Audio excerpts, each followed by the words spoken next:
नांदेड़ में मीडिया से बातचीत के दौरान महिला आयोग प्रमुख रूपाली चाकणकर ने अंजलि दमनिया द्वारा पार्थ पवार पर लगाए गए आरोपों पर अपनी प्रतिक्रिया व्यक्त करते हुए कहा कि अंजलि दमनिया द्वारा पार्थ पवार पर लगाए गए आरोप बिना सबूत के हैं और वे केवल कॉन्ट्रैक्ट लेकर मीडिया के सामने यह दिखाने के लिए आती हैं कि वे भ्रष्टाचार उजागर कर रही हैं, लेकिन अब तक उन्होंने कोई भी भ्रष्टाचार उजागर नहीं किया और इस बात पर मैं सबसे पहले विरोध व्यक्त करती हूँ। गौर से सुनिए आखिर क्या कुछ कहना है रूपाली चाकणकर का।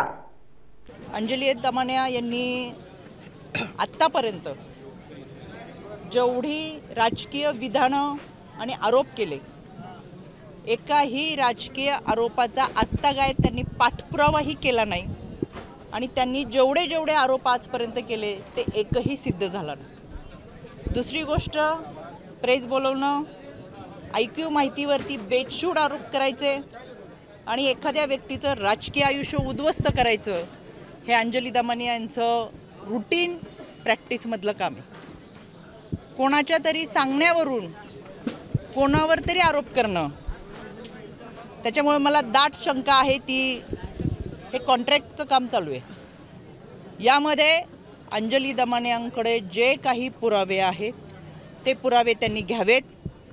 याच्यासाठी SIT आहे, SITकडे जावं, ते पुरावे SITकडे द्यावेत आणि त्याचा पाठपुरावा करावा। त्यांनी ज्या पद्धतीने मी वॉर्निंग देते हा शब्द वापरला त्याचा मी निषेध करते। आज संविधान दिन आहे, भारतरत्न डॉक्टर बाबासाहेब आंबेडकरांनी तुम्हाला मला घटना दिली। या प्रत्येक वेळेस एखाद्या गोष्टीचा आरोप करतात, स्वतःच इन्व्हेस्टिगेशन केल्यासारखं न्यायाधीश बनतात आणि स्वतःच त्याची उत्तरं देतात। त्यांचा ना शासनावरती विश्वास आहे, ना प्रशासनावरती विश्वास ठेवतात, ना माननीय न्यायालयावरती विश्वास ठेवतात।